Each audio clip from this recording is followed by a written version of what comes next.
Ahojte, volám sa Diana a chcem vás privítať na našom prvom podcaste a zároveň v štúdiu vítam môjho prvého vzácneho hostia a kolegu Vladka Harčára, ktorý žije neľahkým životom, ale naplno.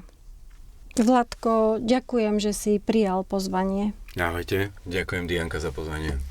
Vladko, keby ťa niekto stretol na ulici a nič o tebe nevedel, kým si ty sám pre seba?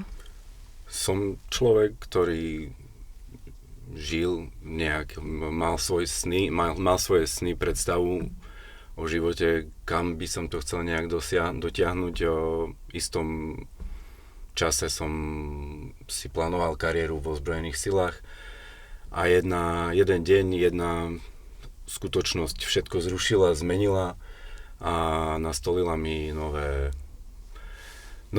cesty, po ktorých som prechádzal a všetky kroky viedli k tomu, že som teraz tu.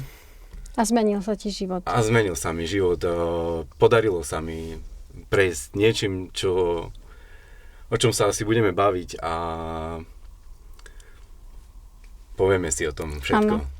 A čo máš v živote najradšej? Čo ti ešte stále vie urobiť radosť? Tak určite je to moja milovaná manželka, 2 moje maličké detičky, 4,5-ročný syn a 2,5-ročná dcera.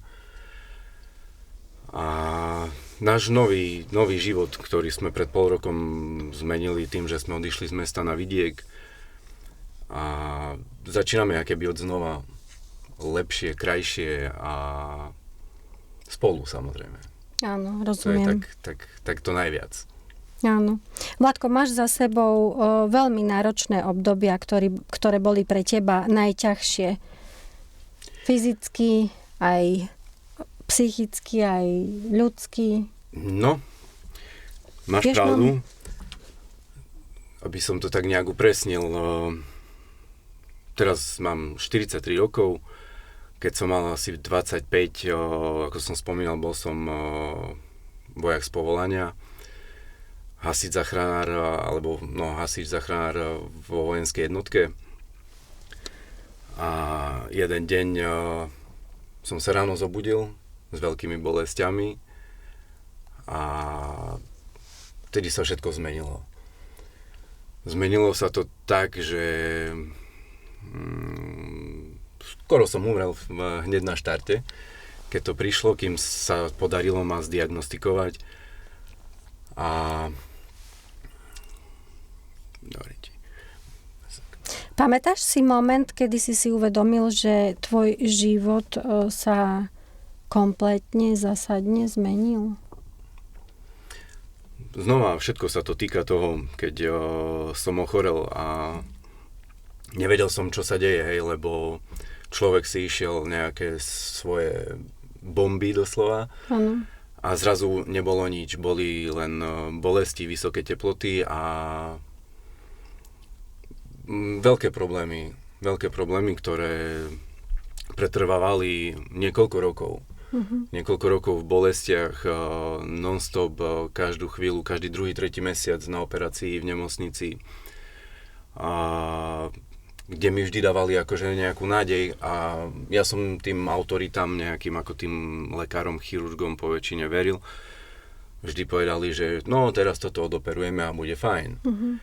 No a ja som to tak bral, že no však bude fajn. Dobre, trošku som si pretrpel nejaké tie pooperačné stavy, len sa to zacyklilo tak, že po každej operácii ešte nebolo to zahojené a už som bol na ďalšej. Uh-huh. A nevedeli si rady ani v podstate ľudia, alebo lekári, ktorí mali mi, akože, ktorí sa o mňa starali na gastroenterológii a tak, lebo ten stav som mal veľmi zlý. Mm-hmm. Veľmi zlý. Keď som bol na prvej kolonoskopii, kde ma diagnostikovali, že mám tú Crohnovú chorobu. To bolo, keď sa prišlo na to, že teda vlastne keď prišli tie problémy. Tie prvé príznaky. Prvé príznaky, ktoré mi boli prvotne zle diagnostikované.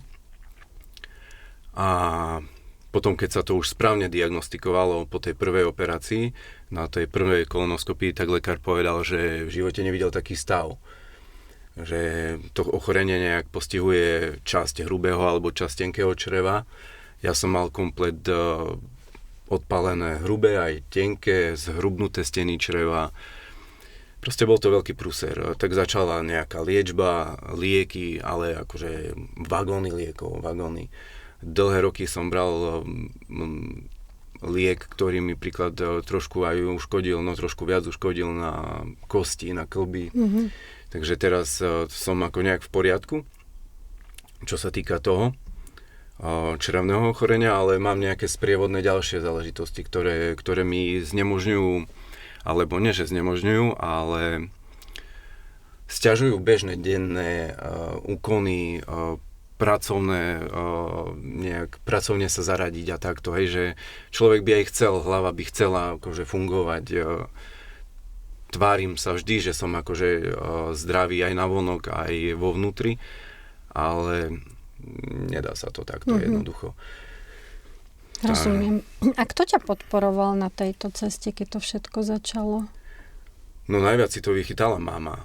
Hej, tak keď spätne si spomíname na to, čím sme si prechádzali, tak sa mi ťažko až o tom rozpráva, lebo no, keď pozeráš na svojho syna, jak ti umiera v podstate skoro v kuse, tak je to ťažké, hej, a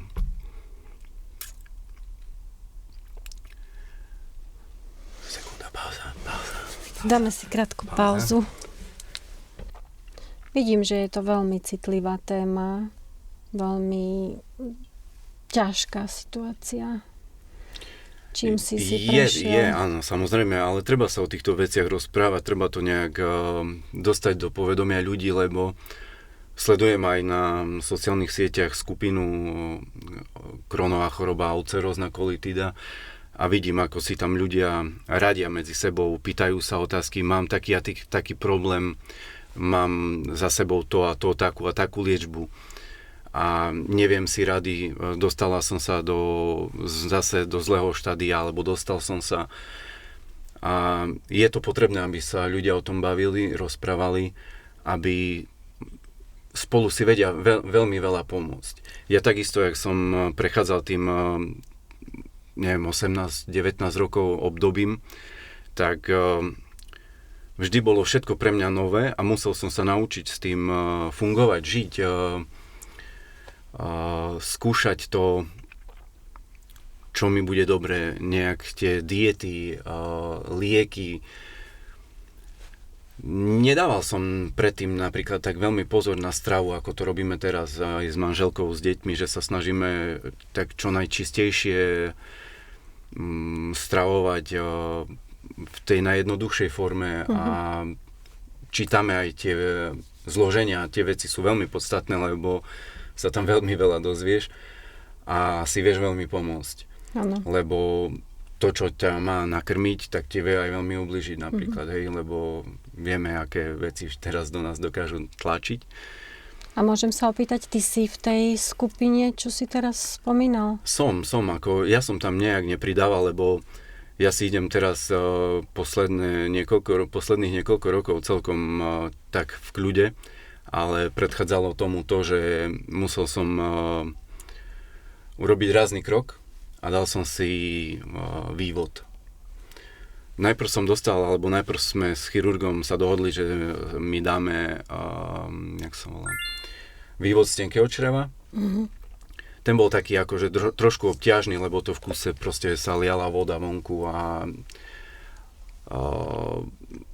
som sa napil trošku vody a hneď to akože v podstate išlo von, takže musel som sa veľa vody zalievať a nedokázal som zo stravy vyťažiť to, čo by trebalo, alebo čo sa má vyťažiť. Telo, tak, čo telo potrebuje. A potom po nejakom čase sme prešli na vývod z hrubého čreva, to už bolo úplne niečo iné. A v tom čase mi prestali bolesti, ktoré som mal na tých pooperačných miestach, ktoré mi reagovali s počasím napríklad. Nevedel som niekedy vstať z postele, čo také bolesti som mal. A uvedomil som si po tom veľkom zásahu, lebo je to veľký zásah do života, do tela a tak, že mi je super, že je to fajn. Tak prešli sme do ďalšieho kroku, do ďalšieho štádia a urobili sme potom ešte jednu tú poslednú operáciu a už je ten vývod trvalý. A nedal by som ho za nič preč, hej, lebo to, ako mi skvalitnil život, niečo zobral, niečo obmedzil, nejaké veci urobí ti to tak, že niekedy máš také aj slabé dni alebo slabšie dni, ale potom v tom celku je to tak, že si povie, že wow, super. Ešte by som sa chcela vrátiť späť k tomu, keď si ochorel. Bol si už so svojou terajšou manželkou? Nie. Manželku som spoznal 9, už to bude skoro 10 rokov dozadu. 7. rok sme spolu zobratí a to bol čas, kedy som si nejak uvedomil, že sa ten život bude uberať len smerom hore a lepšie, k lepšiemu. Lebo sme sa nejak akože tak stretli, našli.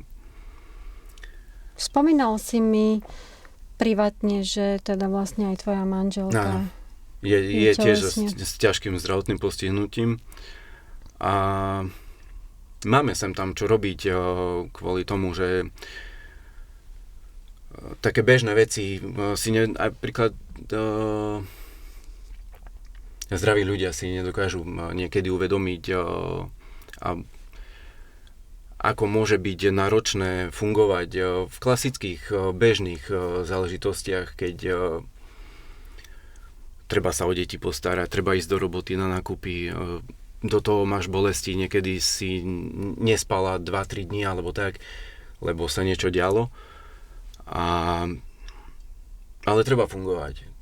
A hlavne, keď máme tých dvoch malých šarkanov a robia nám radosť, zlosť, všetko. Však to k tomu patrí. Ale je to ťažšie. Je to ťažšie akože určite s týmito vecami. No. Rozumiem. No, ale máte oporu aj od tvojej mamky. A od rodičov, od jednej od mamy, od svokry, svokra, no samozrejme sestry a tak. Všetci priatelia, ktorí boli aj v tých ťažkých časoch pri mne a veľmi veľa spomienok mám zlých, ale aj dobrých, akože dalo by sa rozprávať aj vtipné príhody. Nechcem to tu na tak ako rozprávať o tom, akože ja keby si, že som sa sťažoval. Áno. Alebo hovoril o tom, že proste ja mám problém a že ten môj problém je nejaký akože strašný. Sú ľudia, čo majú horšie problémy, čo majú menšie problémy. Ja len som chcel akože nejak dostať do povedomia to, že tá choroba tu je. Keď ja som ochorel pred tými 18-19 rokmi, absolútne som nemal šajnu o tom, že čo to je. A teraz tak, keď si všímam, aj v tej skupine to hlavne vidno, tak veľmi veľa ľudí to má, alebo to dostáva v takých vekoch a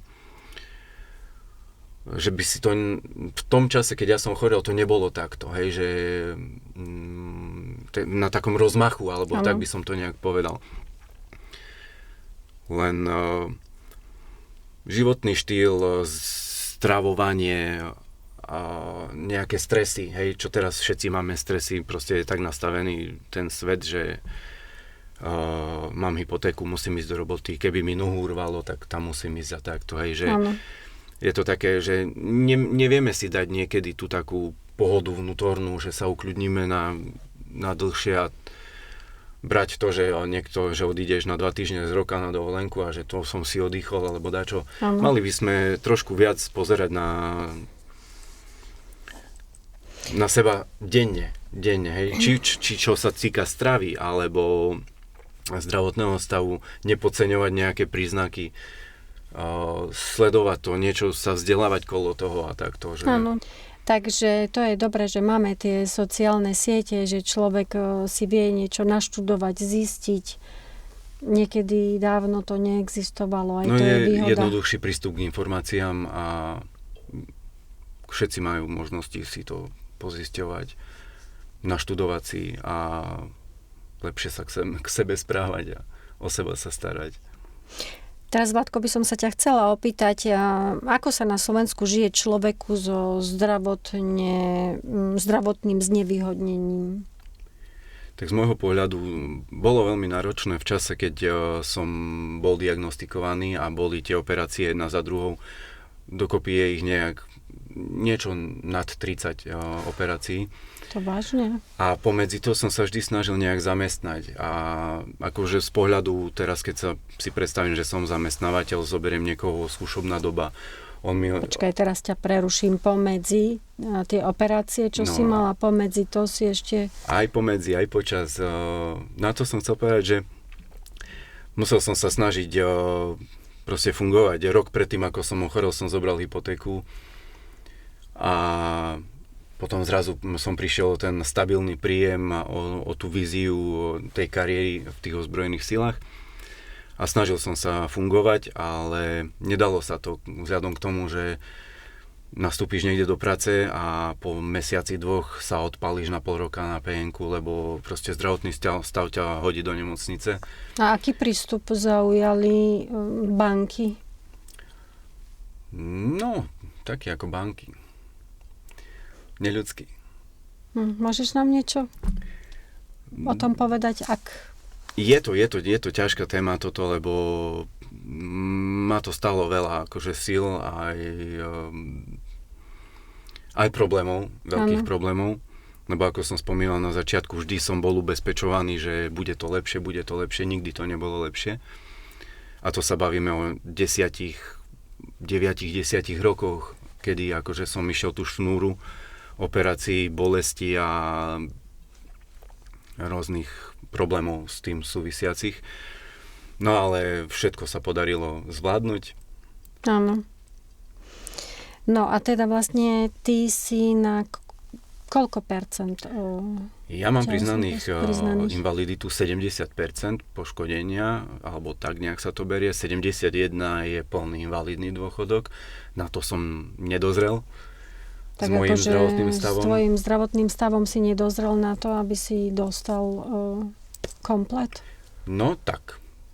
Tak sú nejak tabulkové systémy, že keď som bol ja vtedy akože ako žiadateľ o invalidný dôchodok, tak mi tak bolo nejak povedané pred tou komisiou, že ja by som vám dala aj 1000%, ale že tabulkový systém mám tak, že 70% pri kronovej chorobe je maximum. V tom čase som nemal im vývod, že možno, že teraz by to akože som spadal do inej kategórie, alebo tak, ale ešte som tieto veci neriešil v súčasnej dobe. Rozumiem. A je niečo, čo ti systém alebo spoločnosť robí momentálne alebo robilo zbytočne ťažkým? Spoločnosť. Čo sa týka takého fungovania, tak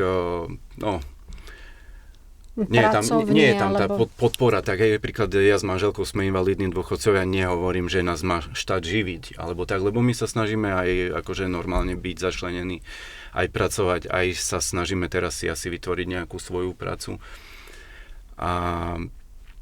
Ale napríklad, čo mne tak prekáža, alebo mi nedáva zmysel,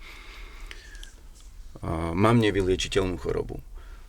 Som diagnostikovaný, priznaný mám nejaký ten invalidný dôchodok, ale aj napriek tomu sa musím v nejakých intervaloch chodiť, akože akoby hlásiť na sociálnu poisťovňu, z ktorej mi príde pozvánka na prehodnotenie zdravotného stavu, alebo tak nejak sa to volá. Vtedy si potrebuješ obehať lekárov, čo v dnešnej dobe ako je dosť náročné. Musíš doniesť správy nie staršie ako pol roka. Niekedy máš čakačku ku lekárovi 5 mesiacov. Príde ti papier alebo tá pozvánka, o 2 týždne máš termín, teraz to treba vybúchať všetko. A prídeš tam a oni povedia, dobre, pokračujeme ďalej, ale tie úkony, čo trebalo urobiť, príklad, keď si zamestnaná, tak nejaké paragrafy, dovolenka, zoberie ti to nejaký čas. Byrokracia. Áno, je to také z môjho pohľadu zbytočné, lebo kebyže mi idú posudzovať chrípku, tak pochopím, lebo z toho sa vyliečiš, ale keď raz máš nemenný stav a ja už ten vývod neviem, že si ho dať preč a že môj život sa nejak zmení, zlepší alebo sa vráti do nejakého stabilnejšieho stavu a tak podľa mňa je toto veľmi zbytočné. Takže takto obťažovať ľudí, hej, neviem, niekomu amputujú nohu a musí tam chodiť. Čakajú, že mu dorastie. Tá noha mu nerastie. No. A tak to isté aj s tebou. No, takisto. Tak. Tento systém je dosť nespravodlivý. Vnímam to ja tak. Tak.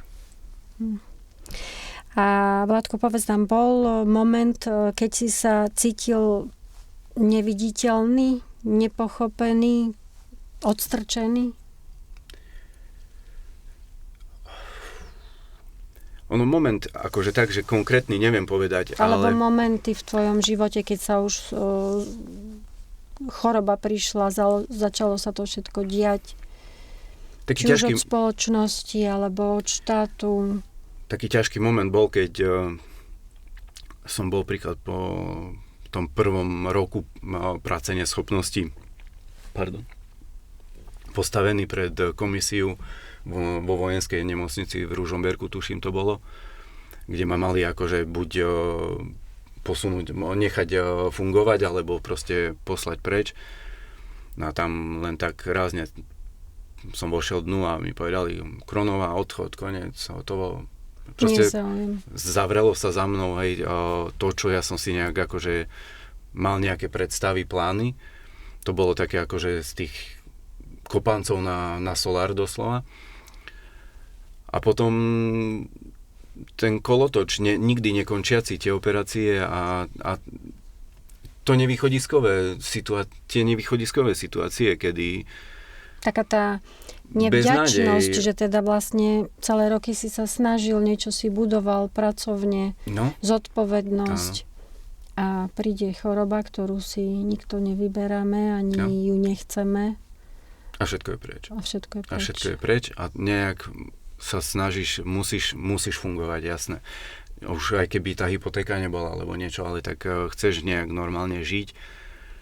Tak, lebo neviem si to predstaviť, keď to tak navnímavam, hej, že si ochorel, bola tam hypotéka, určite si bol prvýkrát dosť dlho v tej nemocnici, hej, že akože bez tej rodiny by si sa ako neposunul ďalej. No, a štát veľmi ti nebol napomocný. Nie, vôbec. Akože tak, že štát... Nebudeme sa baviť ako o výške invalidného dôchodku, ale je to akože tak... Proste nikoho nič nezaujímalo. Zaplatí za internet, telefóny a asi hotovo. Kebyže si sám, hej, tak... veľmi veľa ľudí už nemá rodičov, alebo nemá manželku, nemá súrodencov a to je katastrofa. Chýba tam tá taká intenzívnejšia pomoc štátu, alebo... Áno. Dobre, Vládko, tak povedz nám, čo ťa drží nad vodou, keď ti je ťažko. Pretože určite tvoj zdravotný stav, viem, že si silný človek, snažíš sa veľa toho neukázať, aj keď sa cítiš zle, ideš naplno vpred, ale predsa určite viem si predstaviť, že máš aj ťažké dni. No jasné, že sú, ale znova sa vrátim k manželke, k deťom, to je to najviac.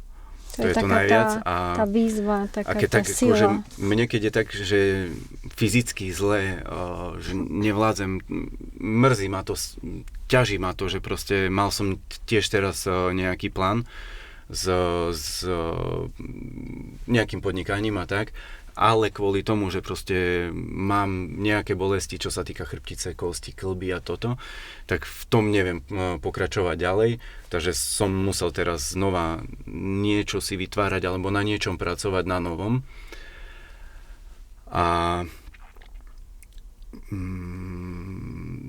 keď si tak spätne vezmem tie stavy, tie bolesti, tie šialenstva, ktorými som prechádzal a ktorými som prešiel a ako mi je teraz, tak toto ma drží tak nad vodou, že proste som spriamený, priamy, pozitívny, Áno. šťastný a bez bolesti. Áno. Tých bolestí, ktoré som mal predtým, sú teraz iné, ale je to stokrát lepšie. Ešte by som sa chcela opýtať, zažil si situácie, keď si sa zaujímal o prácu a vzhľadom na tvoju diagnózu si bol neprijatý? Stalo sa mi toto, ale to bolo akože mi rovno tak povedané. Ja som bol na pohovore mi povedali, že hneď vás beriem toto, ale musíte mi prejsť cez našeho posudkového lekára. No a ten akože prišiel a povedal rovno, že to sa nedá, lebo také a také zaradenia a toto. Je tam veľmi veľa obmedzení. Cítil si sa niekedy aj taký diskriminovaný? Nepovedal by som diskriminovaný, ale taký že až nepoužiteľný, že proste ja by som chcel, ten výkon dal, alebo tak, ale proste keď nedostane šancu, tak nevieš to dokázať, hej, že takto.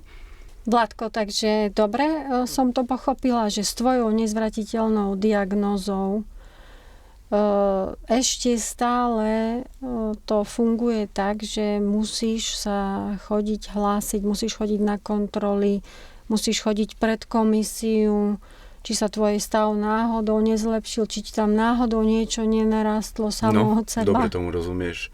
A mi je to samému proti srsti, aj nielen kvôli tomu, že proste ma to uberá o čas, ale keď si vezmeš to, že ja musím ísť k lekárovi, ktorý by mohol za ten čas, čo sa venuje mne, čo netreba teraz, lebo som v nejakom stabilizovanom stave a nie je to tak potrebné, aby som ju otravoval, uberal o čas a za ten čas mohla pomôcť novým pacientom alebo ľuďom, ktorí majú zlý zdravotný stav a nie ja, ktorý ako tým, čo som podstúpil, som sa stabilizoval nejak do takého stavu, jak som. Stav, ktorý teda vlastne k lepšiemu sa nezmení. Nepôjde, nezmení sa to, nebudem nikdy zdravý, všetko bude tak, jak je, len proste vždy treba ísť sa ukázať, či náhodou mi nedorastli tie kusy čreva, ktoré mi vyoperovali a tak. Áno. Toto ja to vnímam ako zlyhanie systému, byrokracia, toto nepáči sa mi. No, je to na každom kroku v podstate. Ale týmto si prechádza veľmi veľa ľudí. No, v podstate všetci, čo sú nejakým spôsobom postihnutí zdravotne, myslím. Tento tvoj osud ťa zmenil, hej? No. Nemusíme hovoriť, že či ťa zmenil, ale samozrejme, že ťa zmenil. Vieš nám ešte k tomu niečo povedať, že v čom najviac teda? Ťažká otázka, tak jak som spomínal, dávame pozor na stravu napríklad. Snažíme sa doma si aj piecť pečivo vlastné. Dbáme na tú životosprávu trošku viac, ako by sme to robili, ako som to robil predtým. Zmenilo to nejak aj tvoje rozmýšľanie voči ľuďom, voči rodine, voči samému sebe? Určite, ako rodina je pre mňa najviac, je to základ. Priatelia takisto, aj keď je toho času málo, tak nejak sa stretávať, alebo skôr je to také vzácne teraz.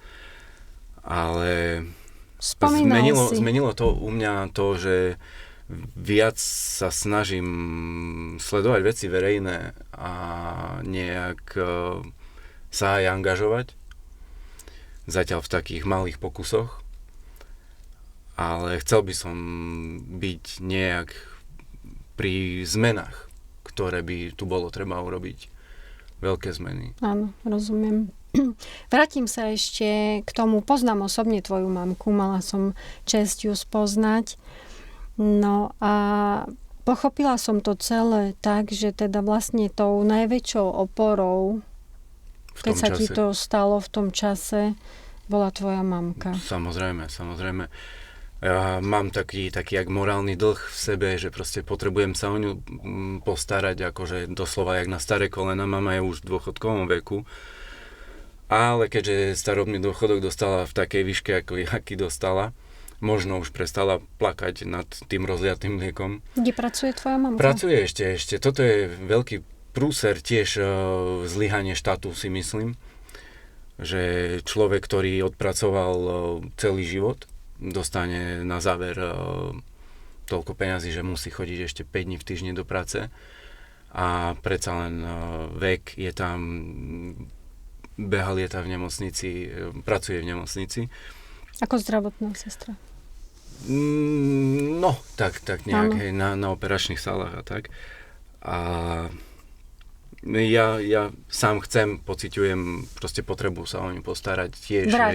Vrátiť jej to, čo si musela vytrpeť a čo si vytrpela. Teraz na to pozerám ináč ako vtedy, lebo už som otec, mám deti, vtedy sa to nedalo, lebo proste som mal čo robiť so sebou. Tiež by som teraz radšej bol, keby som mal už 20 a viac ročné deti. Áno. Ako teraz ste moje maličké, ale je to super, sa veľmi z nich teším. A ináč na to pozerám, čo ona musela si pretrpieť, keď viem, raz som bol s malým v nemocnici, mal nejaké problémy.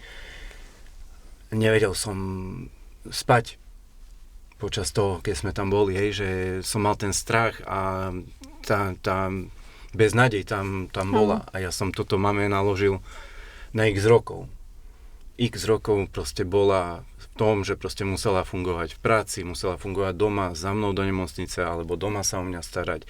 Keď som mal otvorené brucho po jednej operácii, keď sa mi rozpadlo a podobne. A proste v kuse šialenstvo. Život so strachom. Šialenstvo. Takže veľmi veľká vďaka mame a som rád, že sme si to akože, že sme tak v takom vzťahu, videla si, jak sme spolu, tak že ste to spoločne zvládli všetci. Sme tiež vždy jeden pre druhého. Áno. Aj keď mám svoju rodinu, ale mama je mama. Áno.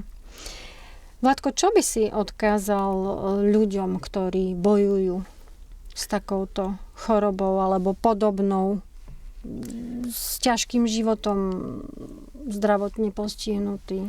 Tak určite to, že nie sú v tom sami, nech sa neboja o tom rozprávať, lebo keď oni budú rozprávať o tom, čo ich trápi, tak určite sa nájde niekto, kto ich vypočuje a príklad s podobným problémom si prešiel a bude im vedieť nejak pomôcť, nejak ich nasmerovať, nejak byť napomocný v ich ďalšom fungovaní, ukázať nejakú cestu, smer, nejaké možnosti, ktoré by sami možno nevedeli nájsť, alebo v tom čase, alebo v tom zlom stave nevidia tie riešenia, hej, že ako ďalej. Ako ďalej. Takže je podstatné sa o tom rozprávať, aby ľudia sa nezatvárali do seba, lebo len sebe uškodia. Keď... Nevzdať sa, ale bojovať. Tak, určite. A tu máme presne živý príklad, kde vám potom v popise zanecháme odkaz na Vladka, ak by niekto mal záujem sa osobne ozvať a porozprávať sa a nechať si poradiť.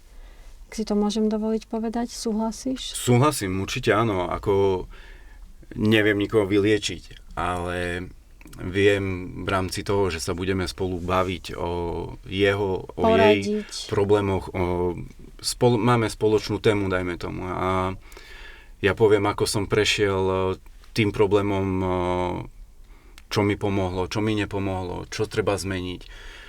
Príklad v tej strave je veľa. Veľmi veľa. Možno budeš vedieť aj poradiť ľuďom, ktorí majú strach z tej cesty, ktorou si ty už prešiel. Podstúpiť isté operácie, prijať to, čo si prijal ty, aby si bol tu, aby si žil, aby si fungoval. Ak máš na mysli vývod, tak áno, určite je to veľmi veľký zásah, treba si to veľmi premyslieť. Dá sa vždy dať ten vývod aj akože dočasný. 3 mesiace, pol roka alebo tak.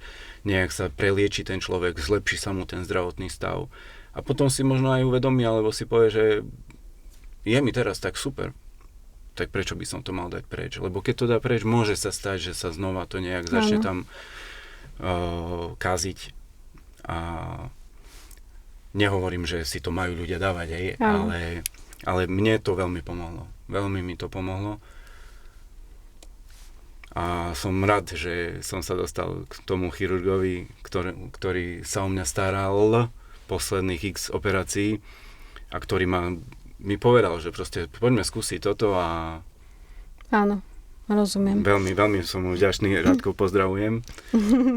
Tak by pozdrav na diaľku.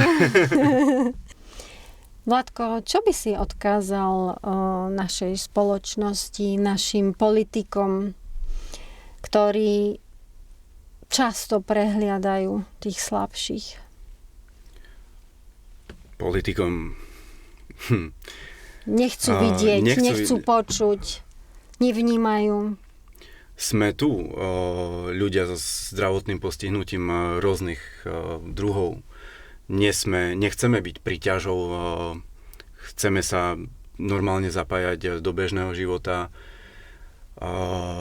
Je príklad vytvorená taká vec, sociálne podniky, kde sa zamestnávajú ako takíto ľudia s zdravotným znevýhodnením. Sám som bol zamestnaný v takom podniku.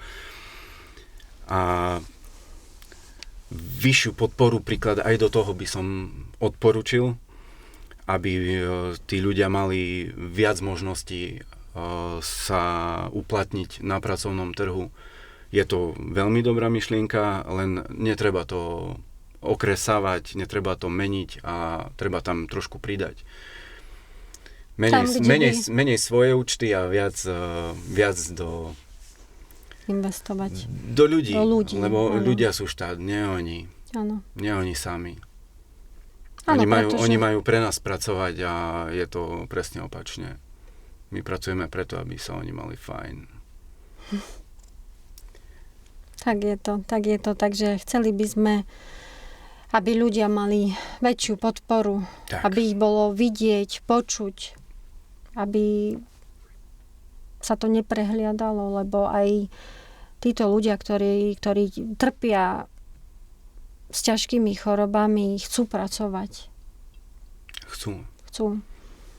A treba ich viac podporiť. Určite áno. To by bolo tak. Dobre, Vladko, chceš nám ešte niečo nakoniec povedať? Chceš odovzdať nejaký pozdrav? Chceš niekoho pozdraviť na diaľku? Poďakovať niekomu? Pozdraviť určite všetkých známych, rodinu, manželku, deti. Ahojte. A ešte sa asi budem opakovať, ale znova k tým ľuďom, ktorí majú problémy, či už tohto charakteru, Crohnová choroba, alebo ulcerózna kolitida, alebo čokoľvek iné.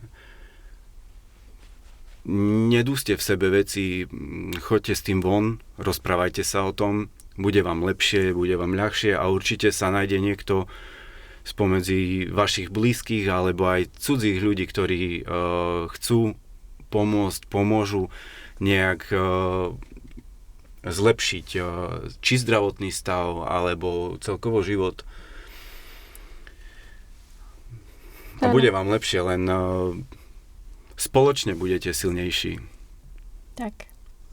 Ďakujem ti veľmi pekne za tvoju úprimnosť, za tvoju odvahu rozprávať otvorene o tvojom životnom príbehu a teším sa na ďalší rozhovor a na našu spoluprácu. Ďakujem krásne za pozvanie.